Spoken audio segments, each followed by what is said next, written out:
Hi guys! For today's video, ayan, magsusundo na ako ng aking estudyante guys. Ayan, syempre maglalakad lang tayo dahil nga naman sa malamang sayo, bakit mga ba tayo sasakay, diba guys? Naku, pag panisakay ako, baka mawala na kami ng budget. Kaya ito, naglalakad na ako talaga pag nagsusundo sa aking estudyante guys. Kaya tara, samahan niyo ako magsundo. O diba guys, ang liwanag ko yan guys. Ayan, o diba highway ang aking tinadaanan. Diba? Kaya lakad-lakad lang tayo guys. Ayan. Fast forward natin, baka maliit tayo, char.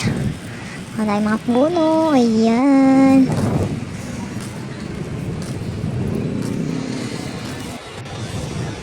At ito nga pala, may dala akong baon dahil nag-request ang aking bunso na magdadaw akong tinapay, kakain daw siya pag-uwi.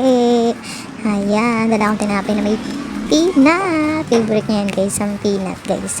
Kaya bisa na natin dahil malapit na silang maglabasan guys. Ayan, malapit na tayo guys ha. School ng aking anak.